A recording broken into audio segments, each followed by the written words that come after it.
40% of produce must go to women. Because every end of financial year, we are not reaching this 40%. Deputy Minister, I don't think it's so much that women are not taking up the opportunities. We are not the decision makers. We are not the ones sitting at those tables.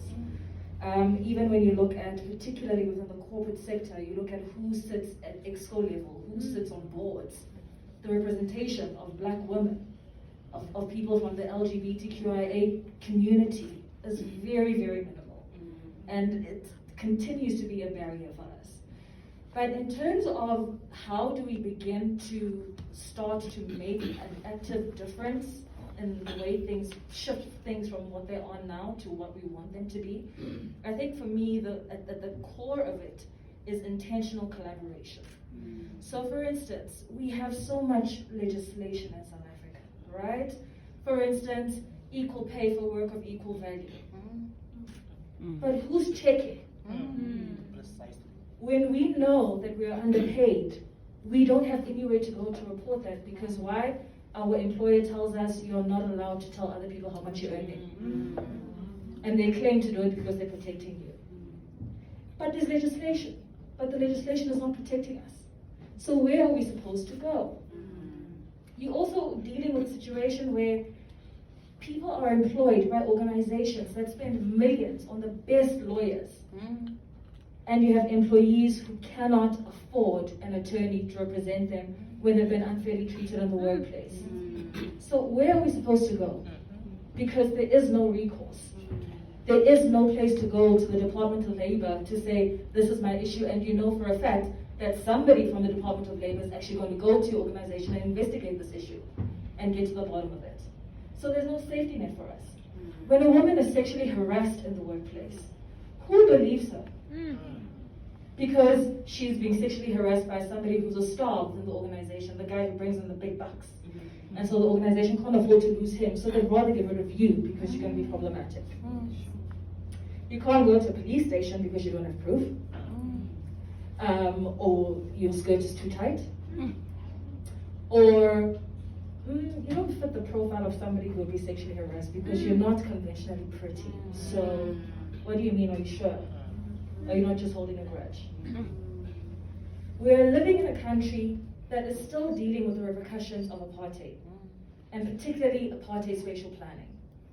In a country that has amongst the highest global statistics of gender-based violence, which organization has created policies to ensure that women do not have to travel in the dark to go to work or go back home?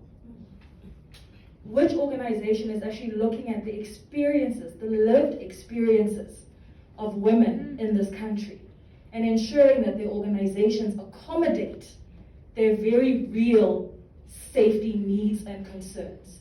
We're constantly in a state of trauma. We are constantly anxious. We are constantly on high alert. How many women, black women particularly in this country, can afford a car? You rely on public transportation that is not safe.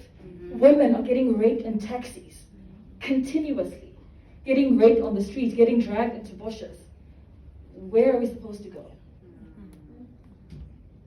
You know, when a woman is being mistreated in the workplace or is being discriminated against because she's a woman and she's black, but we can't report it anonymously. So for instance, if I was to say, I want to develop an app where employees can anonymously report to their employers. And on this app, you can say who your employer is, what your issue is, load up your supporting documentation, and it goes directly to the Department of Labor. And the Department of Labor collaborates with whoever they need to collaborate with to ensure that this is investigated appropriately and with integrity and with empathy, so that we're able to get justice for people in the workplace, because justice is lacking for us at work, on the streets, at home. There is such a huge gap because we are still unable. Nicolette spoke to this. I have experienced it myself. We are unable to actually get commitment from government when we bring opportunities for collaboration to be able to bridge these gaps. There are so many gatekeepers. There are so many times I've had conversations or tried to have meetings with decision makers in government, and their only interest is what is underneath my skirt. So how do we then continue to try to be co-collaborators with our government when we don't even feel safe with our government. That's powerful. Thank you for that. Yeah, no, you want to come in? No. Okay. Thank you so much, Seshe, because what then it says is that we might have all the best policies as government that we have put in place, and we might be thinking that we've done enough. But the reality of the situation is that I don't know, I don't understand. Somebody is sabotaging me. The reality of the situation is that it's not enough. And what we need to be doing is to have monitoring groups that are able to see that the policies that we have put in place, are they really benefiting the people that we have put them for? Because what Sihle is saying, because when she responded to my question, she went across the board in all areas. But the reality is that government needs to understand that we all say this in passing as government. We've got good policies, but the problem is in implementation. But I don't think it's the implementation per se, because we also need to understand how then do these policies actually impact on the people that we've made them for. And I hear what you said. And secondly, do we have systems in place to actually be able to monitor what then is the effect of these policies? And I take that. And I think I take it with humility.